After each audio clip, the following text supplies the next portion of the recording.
신약성경 228페이지 사도행전 23장 1절에서 5절에 있는 말씀입니다. 바울이 공회를 주목하여 가로되 여러분 형제들아, 오늘날까지 내가 범사에 양심을 따라 하나님을 섬겼노라 하거늘 대제사장 아나니아가 바울 곁에 섰는 사람들에게 그 입을 치라 명하니 바울이 가로되 해치란다며 하나님이 너를 치시리로다. 내가 나를 율법대로 판단한다고 앉아서 율법을 어기고 나를 치라 하느냐 하니 곁에 선 사람들이 말하되 하나님의 대제사장을 내가 욕하느냐. 바울이 가로되 형제들아, 나는 그가 대제사장인 줄 알지 못하였노라. 기록하였으되 너희 백성의 간원을 비방치 말라 하였느니라 하더라. 아멘. 오늘 여러분의 발걸음을 예배의 자리로 인도하신 것을 하나님이신 줄 믿습니다. 우리는 내 의지로 우리가 하나님 앞에 나왔다가 하지만 하나님이 인도하시지 않으면 예배에 참석할 수가 없습니다. 나는 오늘 여러분의 발걸음을, 여러분의 몸과 마음을 성령께서 주님의 몸된 교회로 인도해 주실 줄로 믿습니다. 오늘 드려진 이 예배를 주님은 누구보다도 기뻐 받으시고 저와 오늘 여러분에게 하늘의 신령한 은혜, 평강의 은혜를 더하여 주실 줄로 믿습니다. 아무리 세상이 어둡고 뒤숭숭하고 복잡해도 내 마음의 중심에 기쁨이 있고 감사가 있고 평안이 있으면 행복합니다. 할렐루야.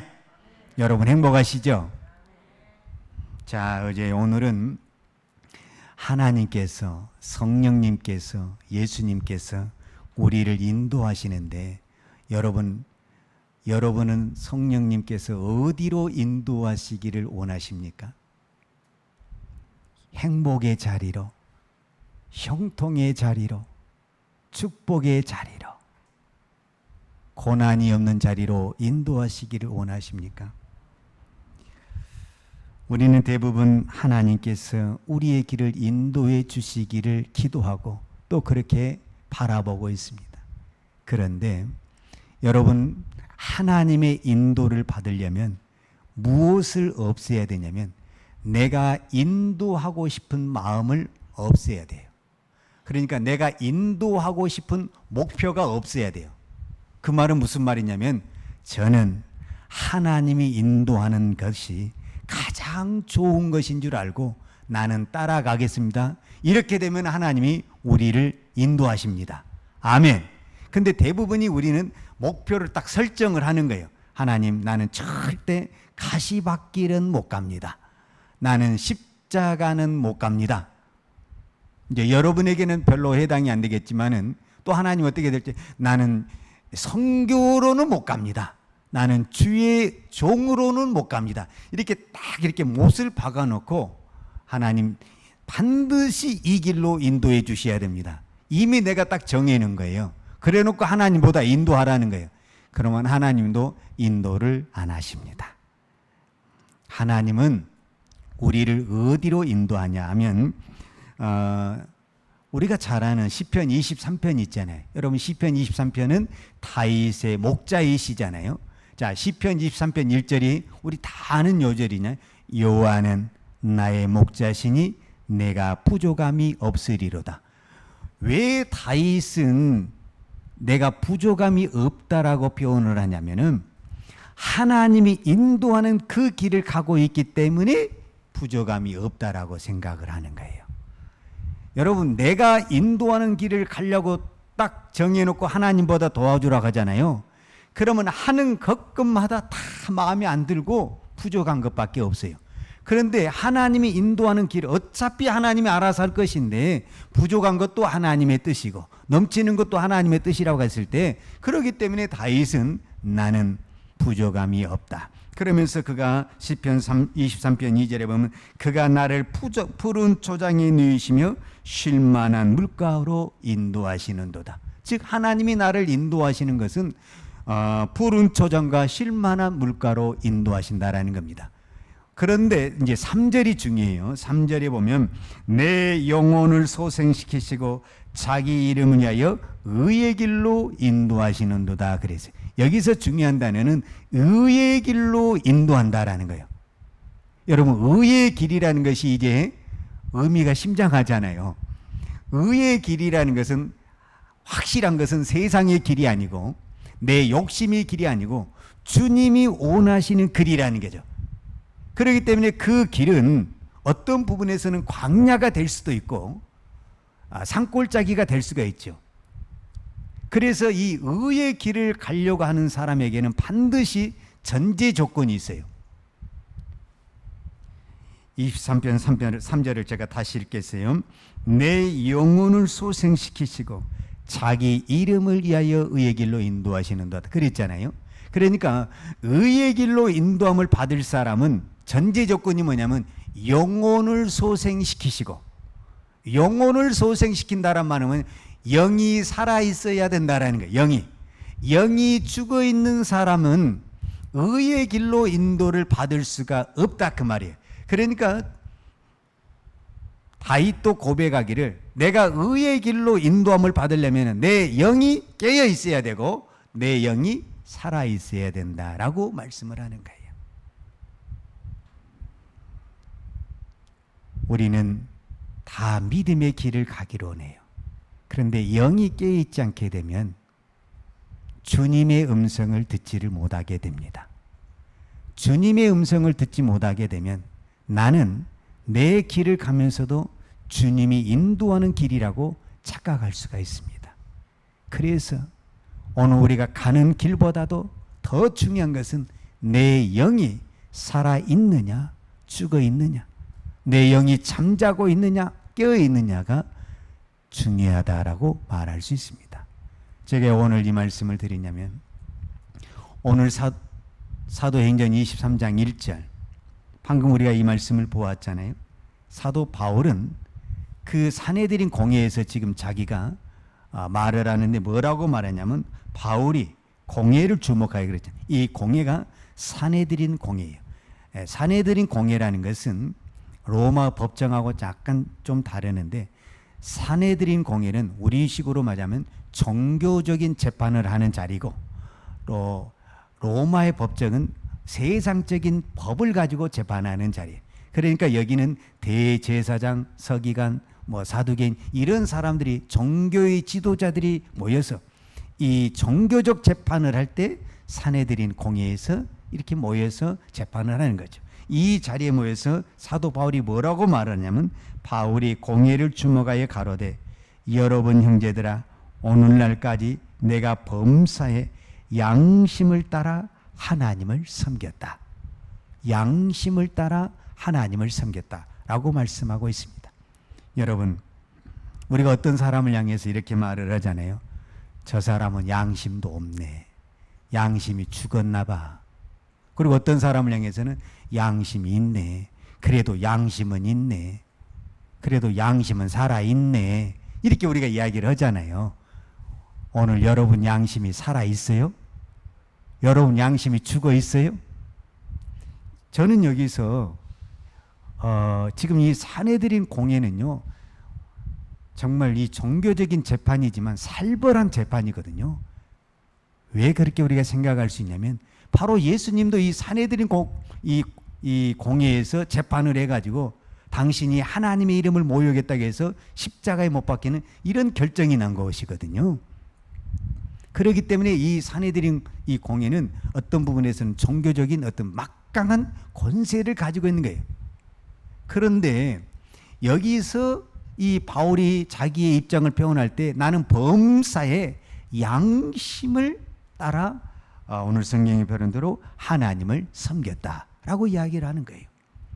그런데 이보다 더 중요한 이야기를 할 수 있는 거거든요. 그게 뭐냐면은 사도 바울에게 있어서 우리가 이제 사도행전 9장에 보면 사도 바울이 예수님을 만나잖아요. 예수님을 어떻게 만났어요? 직접 다메섹 도상에서 직접 만났어요. 사도행전 9장 4절.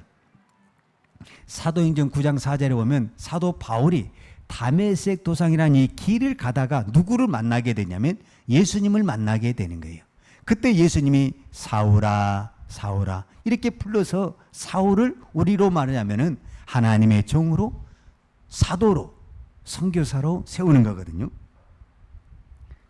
즉 사도 바울은 얼마든지 나는 하나님의 직접 계시, 오늘 우리를 하니만 직통 계시를 받았다 이렇게 말을 해야 더 좀 신빙성이 있지 않겠습니까?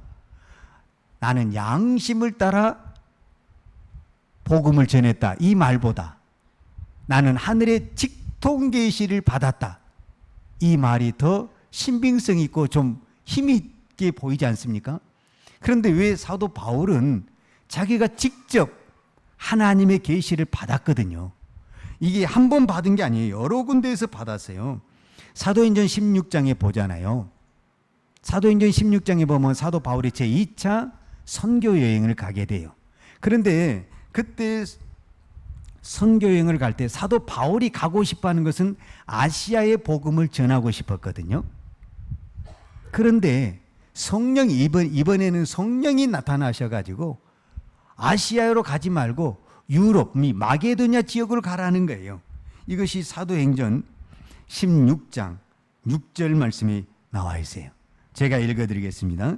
사도행전 16장 6절 성령이 아시아에서 말씀을 전하게 못하게 하시거늘 부르기아와 갈라디아 땅으로 다녀가 무시 앞에 이르러 비두니아로 가고자 했으되 예수의 영이 허락지 아니하시는지라.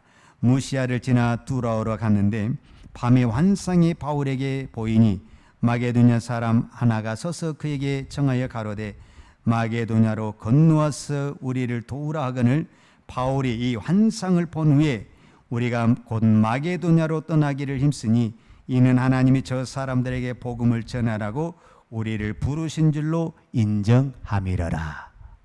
즉 바울은 환상도 보았어요. 그 다음에 성령이 직접 바울에게 말씀도 했어요. 여러분 이런 것들이 다른 사람들에게 말을 할 때 나는 누구에게 말을 들은지 아냐? 하나님이 직접 나타나서 말씀을 했다. 내가 환상을 보았다. 환상을. 이런 얘기를 해야 좀 신빙성이 있지 않겠어요?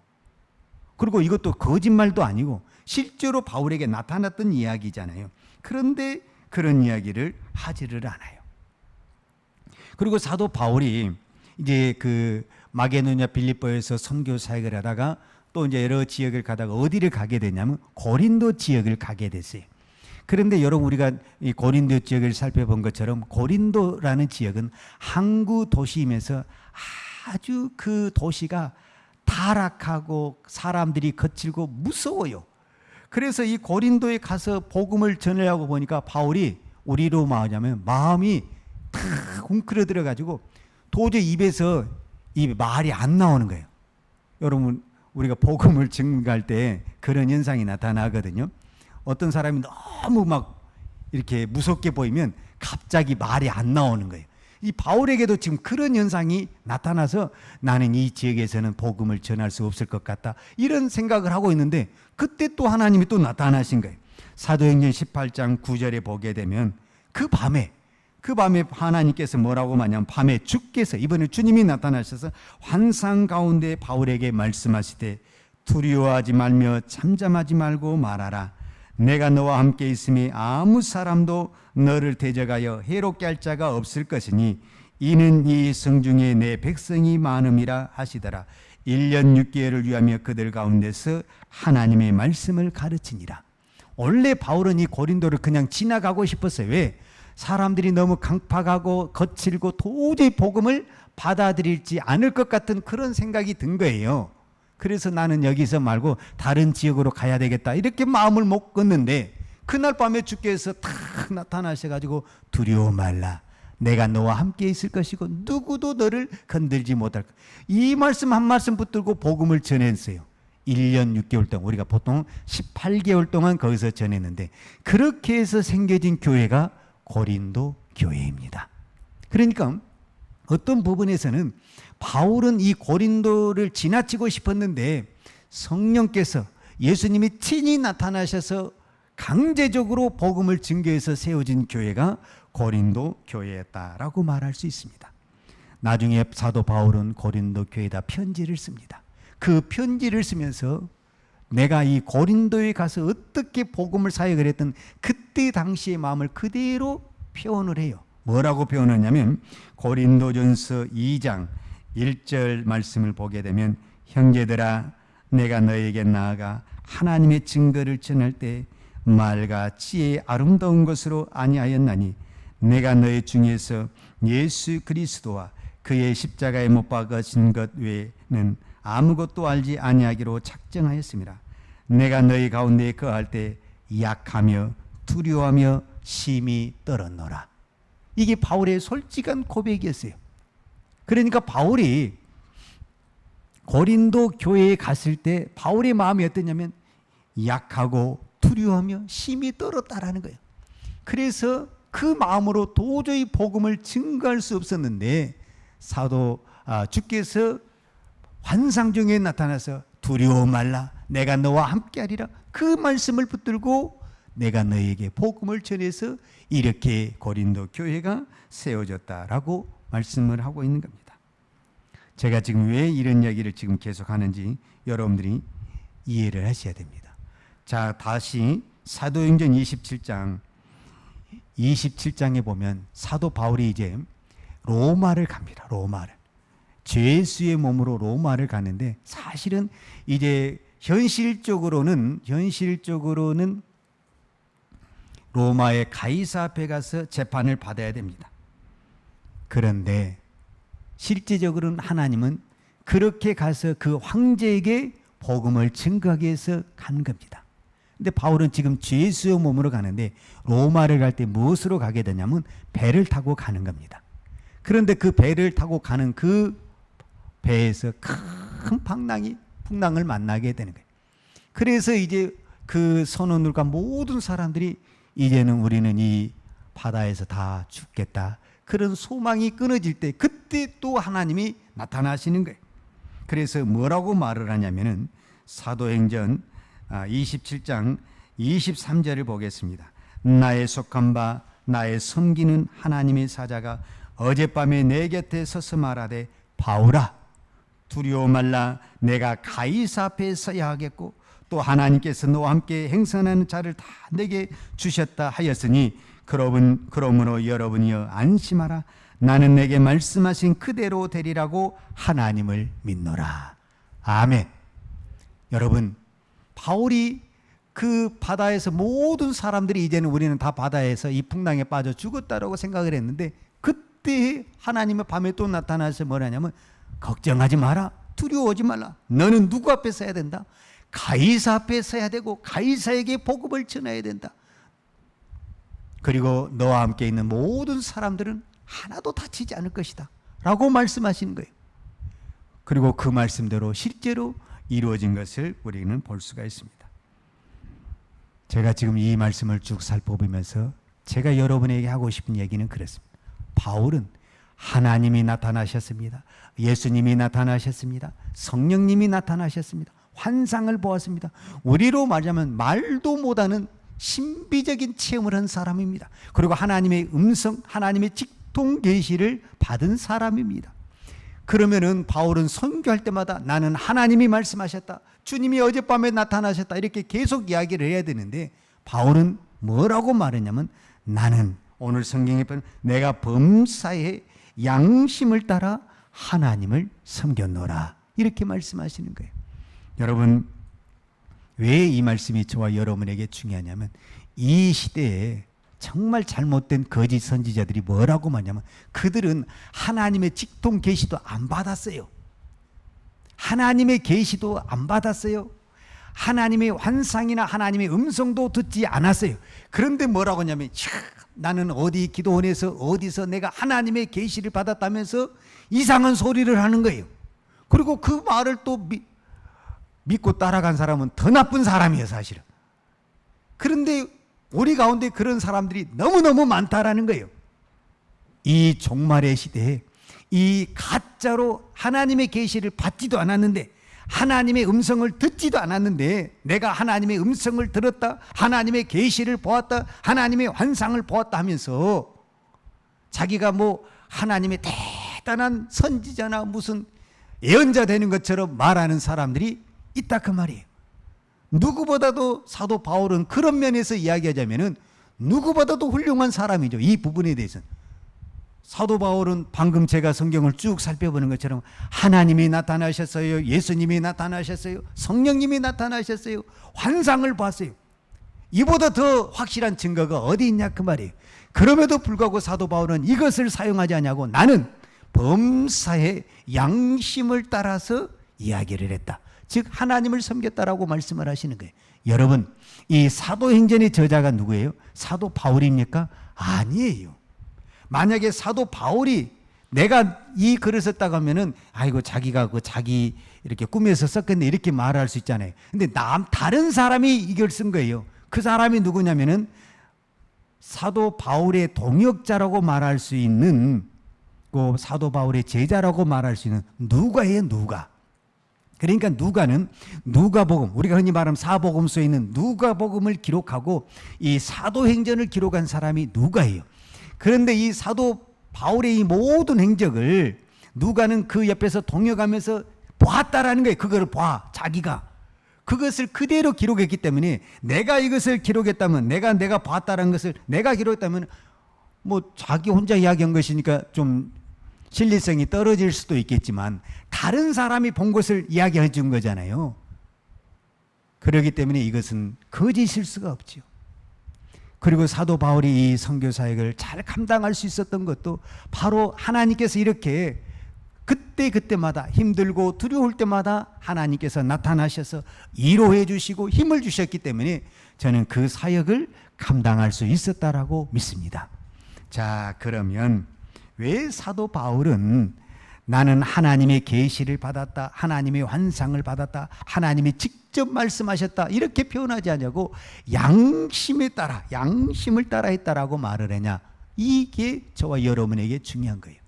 즉 이 말은 사도 바울은 양심에서 하나님의 음성을 들었다 그 말입니다. 여러분, 저와 여러분에게 이제 중요한 것을 하나 살펴야 되는데, 여러분 하나님의 음성을 듣고 싶습니까? 여러분 하나님의 음성을 지금 듣고 계십니까? 아니면 나는 정말 살아계신 하나님의 음성을 듣고 싶습니까? 방법은 간단합니다. 오늘도 저는 저와 여러분에게 날마다 하나님은 말씀하고 계십니다. 그런데 그 말씀을 지금 제가 여러분에게 이렇게 설교하는 것처럼 귀로 하나님의 음성을 들으려고 하면 못 듣습니다. 우리는 내가 잠잘 때, 꿈속에 내가 기도할 때 바울에게 나타난 것처럼 바울아 했던 것처럼 그렇게 음성을 들으려고 하면 우리는 하나님의 음성을 듣지 못합니다. 그러면 하나님은 오늘 또 저와 여러분에게 어디에다가 하나님의 음성을 들려주느냐? 여러분의 양심에 하나님의 음성을 들려줍니다. 양심이 살아있는 사람은 날마다 하나님의 음성을 듣게 되어 있습니다. 내가 어떤 길을 갈 때 분명히 양심이 말합니다. 이건 아닌데, 이러면 안 되는데, 이렇게 해야 되는데, 여러분 기도해야 되는데, 하나님이 여러분의 양심에 하나님의 음성이 들려주고 있는 겁니다. 내가 하나님 앞에 나아가야 되는데, 하나님 앞에 믿음으로 살아야 되는데, 하나님이 여러분의 양심에 말씀하고 계십니다. 그런데 우리는 그 양심의 소리를 무시하고 내가 편하고 내가 쉬운 길을 선택해서 가버리는 겁니다. 그러니까 양심이 말을 해도 분명히 내 양심에서 하나님의 음성이 들리고 있음에도 불구하고 내 욕심과 세상의 길로 가다 보니까 어느 순간에 양심의 소리가 들리지 않게 되는 것입니다. 그것을 사도 바울은 디모데전서에서 뭐라고 말을 하고 있냐면 이거를 양심이 화인 맞았다라고 말을 합니다. 디모데전서 4장 1절과 2절에 보면 그러나 성령이 밝히 말씀하시기를 후일에 어떤 사람들이 믿음에서 떠나 미혹해 하는 영과 귀신의 가르침을 쫓으리라 하셨으니 이는 자기 양심이 화인 맞아서 외식함으로 거짓말하는 자들이니라. 양심이 화인을 맞았다. 화인. 여기서 화인이라는 것은 뭐냐면 불도장이거든요. 불화자에다가 도장인자거든요. 이거는 어떻게 우리가 있는 그 단어를 그대로 해석하자면은 어떻게 되냐면은 뜨거운 새에 이 살이 딱 되잖아요. 그럼 그 순간에 어떻게 되냐면 이게 딱 되는 순간에 이 피부가 어떻게 돼요? 죽어버려요. 그래서 어떻게 돼요? 감각이 없고 마비가 되는 거예요. 그러니까 양심이 뜨거운 쇳덩어리에 딱 되어가지고 그 양심이 뭐가 됐다라는 거예요? 마비가 되고 죽은 상태. 이거를 무슨 상태다? 양심이 화인 맞은 상태다. 이렇게 이야기를 하는 거예요. 그러니까 양심이 화인 맞았다 그 말은 양심이 마비되고 양심이 죽었다 그 말이에요. 그러니까 이거를 야고보서에 있는 말씀하고 우리가 비교를 해보면 사도 야고보는 야고보서에서 우리의 믿음을 가지고 이야기를 했을 때 믿음이 살았다, 믿음이 죽었다 이렇게 표현했죠.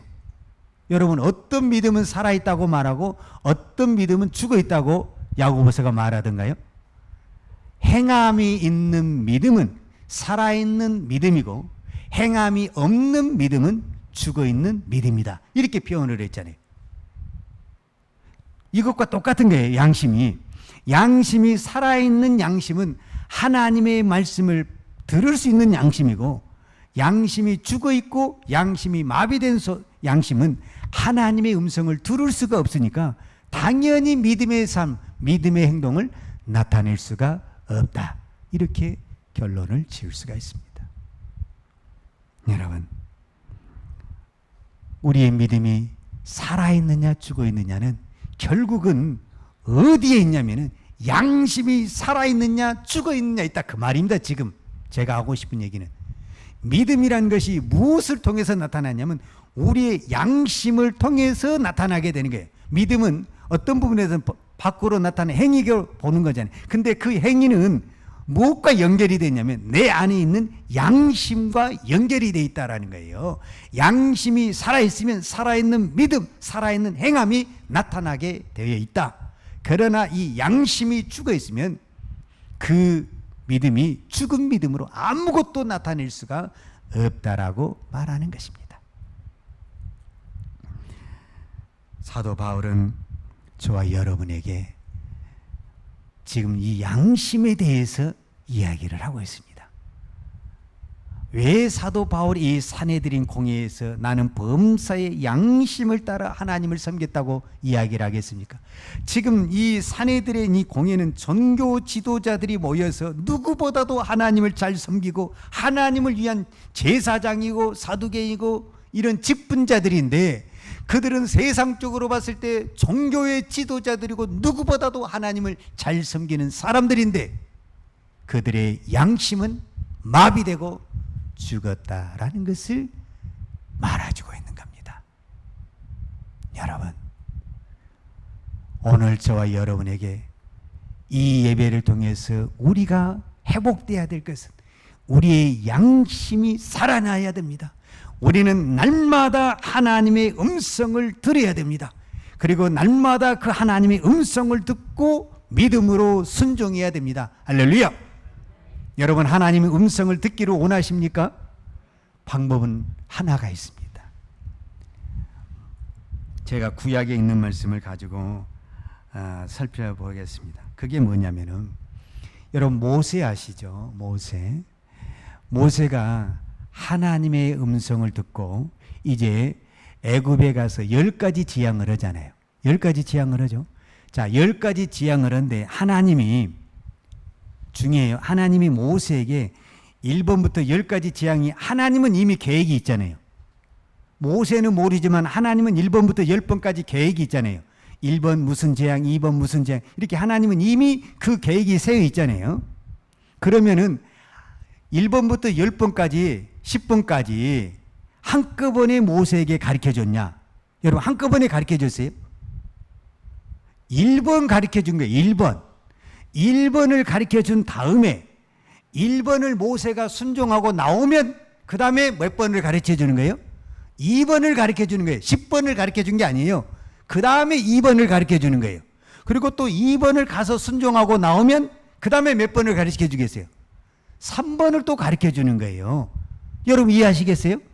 근데 우리는 1번 해놓고 10번 주라는 거예요. 그러니까 음성을 못 듣는 거예요. 1번 하고는 2번을 기다려야 되는 거예요. 근데 어떤 사람은 1번을 하지도 않아. 아예 하지도 않고 10번만 주라는 거예요. 안 되는 거예요. 그래서 하나님의 음성을 못 듣는 거예요. 하나님의 음성을 듣잖아요. 그러면 반드시 그 다음에 뭐가 나와야 되냐면 순종이 나오는 거예요. 순종이 나오면 열매가 나오고 결과가 나와요. 그 다음에 2번, 그 다음에 3번. 이거는 계속 이렇게 반복돼서 나아가게 돼 있는 거예요. 그러니까 순종한 다음에 그 다음에 음성이 들고 순종한 다음에 그 다음에 또 음성이 들리는 거예요. 그러면서부터 점차적으로 그 음성의 단계가 더 폭이 넓어지고 깊어지게 되는 거예요. 근데 우리는 처음부터 10번을 달라는 거예요. 그러면 안 되는 거죠. 그럼 우리는 하나님의 음성을 들을 수가 없어요. 여러분 모세가 10번의 자리에 올라갈 때까지 1번부터 올라갔다는 것을 우리는 꼭 기억하셔야 됩니다.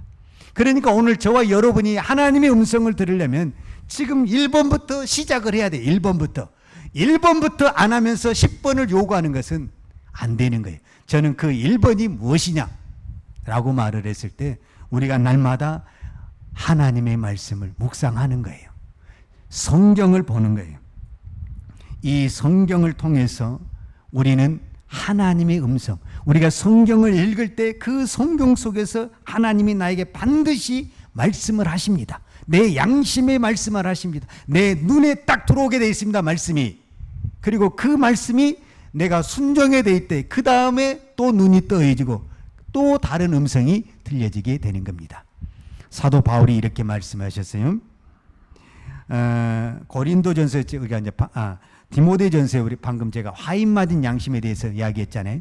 그런데 이 화인 맞은 양심이 거룩해질 수 있는 비결이 있어요. 그것을 사도 바울은 뭐라고 말을 했냐면 디모데전서 4장 5절에 하나님의 말씀과 기도로 거룩하여지니라.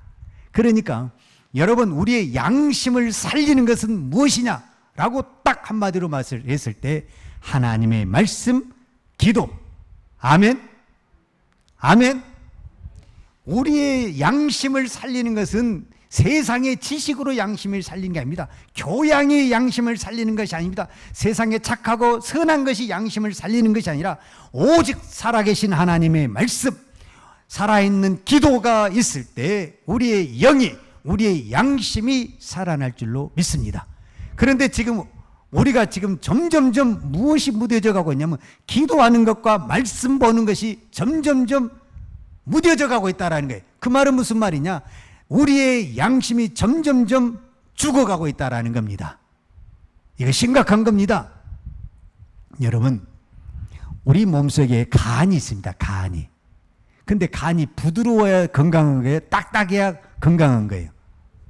부드러워야 건강한 거잖아요. 간이 딱딱해지면 이 사람 어떻게 되는 거예요? 위험한 거예요. 생명이 위험하게 되는 거예요. 왜? 이 간이 이제 여러 가지 그 소화를 해야 되는데 못 한다라는 거잖아요. 딱 굳어서. 간이 굳어지면 어떻게 되는 거예요? 사람은 죽어요. 죽어. 마찬가지. 지금 우리의 양심이 지금 부드러워야 되거든요. 근데 양심이 지금 굳어가고 있다 그 말이에요. 이 세상에 오만 가지 욕심과 지약으로 말미암아 우리의 간이 지금 우리의 양심이 굳어가고 있다 그 말이에요.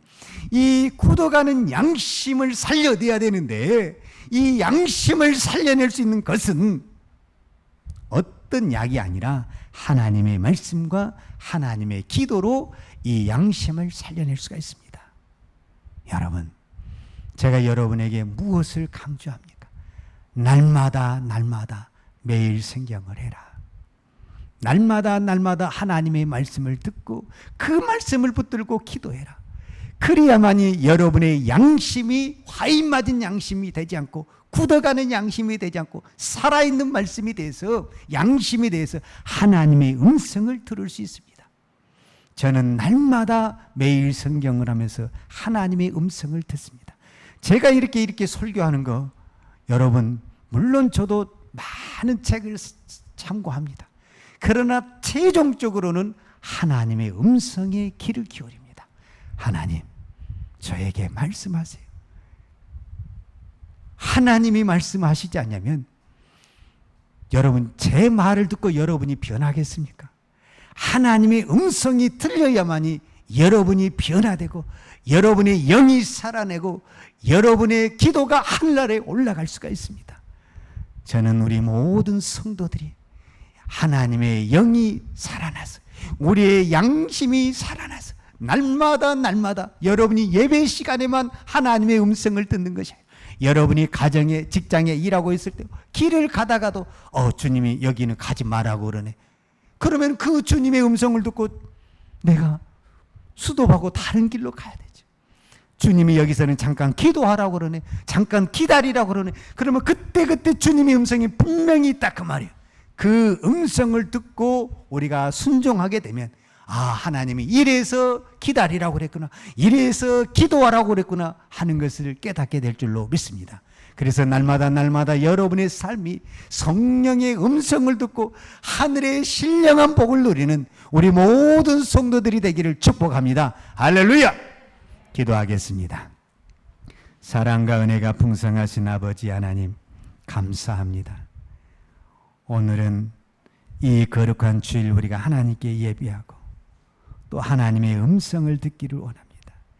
어쩌면 주님은 날마다 날마다 나에게 말씀하셨지만 내 양심이 무뎌져서 내가 하나님의 말씀에 귀를 기울이지 않아서 들어도 못 들고 또 행하지 않을 때가 참 많았습니다. 우리 어리석음과 우리 무능함을 용서해 주시고 우리가 날마다 깨어서 양심이 살아있어서 주님의 음성을 듣고 주님이 말씀하신 대로 아멘하며 순종하며 달려갈 수 있는 주의 거룩한 성도들 되게 하여 주옵소서. 오늘도 사랑하는 우리 모든 성도들을 축복해 주시니 감사합니다.